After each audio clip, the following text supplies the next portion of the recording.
बार फिर से आप सभी का स्वागत है एजुकेशन पूजा क्लासेज में। मैं तनिष और आज हम लोग चर्चा करने वाले हैं कि किसी भी तत्व का परमाणु संकेत क्या होता है, किस आधार पर उसका संकेत निर्धारित किया जाता है, अर्थात कि कार्बन को C से ही क्यों सूचित किया जाता है या फिर हाइड्रोजन को H से ही क्यों सूचित किया जाता है। इन विषयों पर आज चर्चा करेंगे। यदि आपको लगता है कि कार्बन का पहला अक्षर C है इसीलिए इसे C से सूचित किया जाता है या फिर किसी भी परमाणु को पहले अक्षर से सूचित किया जाता है तो गलत है, क्योंकि किसी भी परमाणु का यदि पहले अक्षर से सूचित किया जाता तो सोने का परमाणु संकेत G होता है या फिर चांदी का परमाणु संकेत S होता है, लेकिन ऐसा होता नहीं है। जैसे कि मान लीजिए पोटेशियम का परमाणु संकेत भी P होता है, लेकिन होता क्या है K। तो इसे आज समझेंगे कि किस आधार पर परमाणु के संकेत को निर्धारित किया जाता है, मतलब कि तत्वों के संकेत का निर्धारण किया जाता है। तो देखिए, एक इंटरनेशनल ऑर्गेनाइजेशन है IUPAC, जिसने केमिस्ट्री को एक संकेत दिया, उसी के आधार पर किसी भी तत्व का संकेत निर्धारित किया जाता है या फिर किसी भी जो यौगिक होते हैं उनका फॉर्मूला बनाया जाता है उसी ऑर्गेनाइजेशन के आधार पर। IUPAC का पूरा मतलब होता है international union pure and applied chemistry. तो आइए समझते हैं उन नियमों के बारे में जिसे IUPAC ने रखा है किसी भी तत्व के संकेत को लिखने के लिए।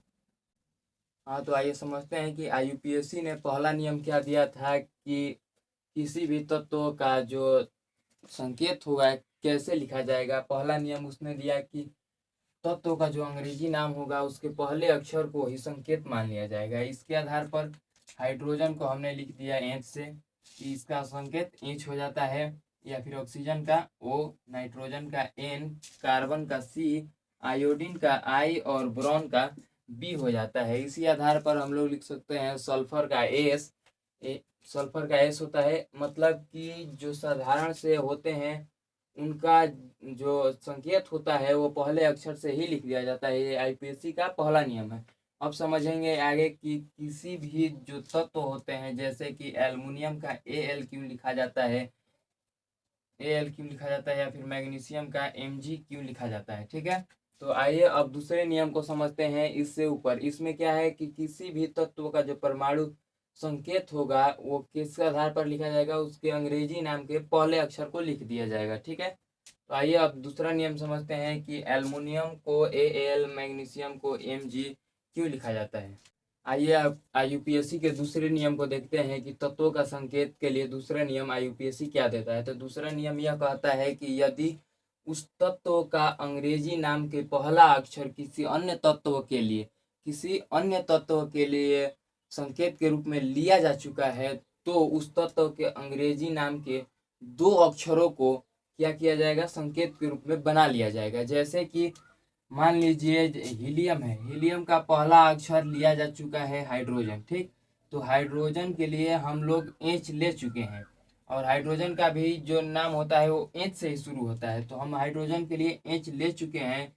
तो अब हीलियम के लिए क्या लेंगे, तो हीलियम के लिए दो अक्षरों का उपयोग करेंगे He। ठीक, अब पहले लिया जा चुका है यह किस आधार पर आधारित होगा। ठीक, मतलब कि जो पहले लिया जा चुका है वो पीरियोडिक टेबल में जो क्रमांक होता है उस आधार पर पहला है, या फिर कुछ और। जैसे कि मान लीजिए यदि हाइड्रोजन इससे पीरियोडिक टेबल में पहले आता है तो इसे पहले ले चुके हैं तो इसका हाइड्रोजन को लिख दिए हैं H। ठीक, पहले लिए हैं पीरियोडिक टेबल के हिसाब से, और हीलियम का He, लेकिन पीरियोडिक टेबल के हिसाब से ये पहला दूसरा नहीं होता है।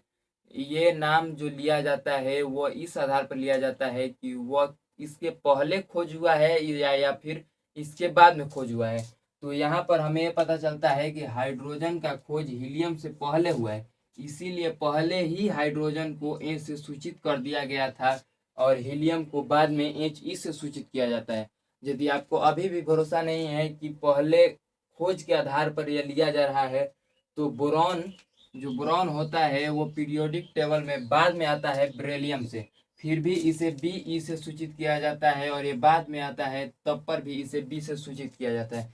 क्यों होता है, क्योंकि बोरॉन को पहले ही खोज लिया गया था बेरिलियम से। समझे, इसीलिए बोरॉन को बी से सूचित किया जाता है और बेरिलियम को Be से सूचित किया जाता है। एल्युमिनियम को Al से सूचित किया जाता है और आर्गन को Ar और टाइटेनियम को Te, निकेल को Ni, जर्मेनियम को Ge से सूचित किया जाता है। अब समझ गए होंगे कि दो अक्षरों का उपयोग क्यों किया जाता है। आइए अब समझते हैं कि अगर अंग्रेजी नाम के आधार पर, जैसे कि सोना का अंग्रेजी नाम गोल्ड होता है, तो यहाँ पर जी क्यों नहीं लिया गया या फिर GO क्यों नहीं लिया गया। ऐसे अब समझते हैं कि क्यों इसका अलग संकेत ले लिया गया। आइए उसे अब जानते हैं। तीसरा और लास्ट नियम है। आइए अब तीसरे नियम को देखते हैं कि कौन कौन से ऐसे तत्व हैं जिनका नाम उनके अंग्रेजी नाम पर नहीं लिया गया। ठीक है, तो IUPAC ने तीसरा नियम दिया कि जो तत्व बहुत पहले खोजे जा चुके हैं उन्हें उनके लैटिन शब्द के आधार पर उनका नाम दे दिया जाए। जैसे लैटिन भाषा क्या है। लैटिन भाषा पहले जब अंग्रेजी बहुत कम बोली जाती थी तब विश्व भाषा के रूप में लैटिन भाषा को उपयोग में लिया जाता था। उस समय से ही इन तत्वों का क्या हुआ था, खोज हो चुका था, इनका उपयोग किया जा रहा था।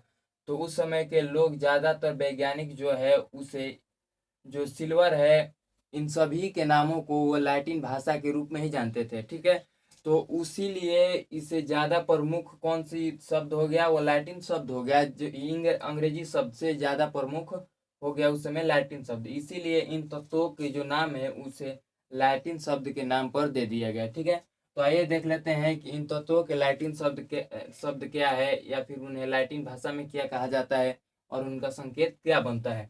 जैसे सोडियम को नाइट्रियम कहा जाता है जिसे Na से सूचित किया जाता है। पोटेशियम को कैलियम कहा जाता है जिसे K से सूचित किया जाता है। आयरन को फेरम कहा जाता है जिसे Fe से सूचित किया जाता है। कॉपर को कुप्रम कहा जाता है जिसे Cu से सूचित किया जाता है। ठीक है, उसी प्रकार से सिल्वर को अर्जेंटम कहा जाता है जिसे Ag से सूचित किया जाता है। गोल्ड मतलब कि सोना को औरम कहा जाता है जिसे Au से सूचित किया जाता है। और टिन को स्टेनम कहा जाता है जिसे Sn से सूचित किया जाता है। इन नामों को लिखने में एक और जो गुण होता है ये कि पहला अक्षर जो भी हो वो बड़ा कैपिटल लेटर में लिखा होना चाहिए। दूसरा अक्षर उसके पास वाला स्मॉल लेटर में होना चाहिए। किसी भी तत्व का आप जब परमाणु निकालते, मतलब किसी भी तत्व का जब संकेत निकालते हैं तो उसका पहला अक्षर हमेशा कैपिटल होगा। अगर वो दो अक्षर का है तो पहला कैपिटल और दूसरा स्मॉल होगा। ठीक है, तो आज के इस वीडियो लेक्चर में हमने ये पूरा समझ लिया कि इन तत्वों का जो संकेत होता है वो किस आधार पर लिया जाता है। यदि आपका कोई भी डाउट रह जाता है, जैसे कि कोई और तत्व आपको याद आ रहा है कि इसका भी जो संकेत है वो अलग नाम पर लिया गया है, तो आप कमेंट में पूछ सकते हैं कि उसका लैटिन नाम क्या होता है या फिर कुछ और। जैसे कि आप ये भी पूछ सकते हैं कि इन तत्वों, जैसे कि पीछे के तत्वों में आपको कोई डाउट रह गया हो कि इन तत्वों का नाम कैसे रखा गया, तो आप वो भी पूछ सकते हैं। इस वीडियो में इतना ही। धन्यवाद।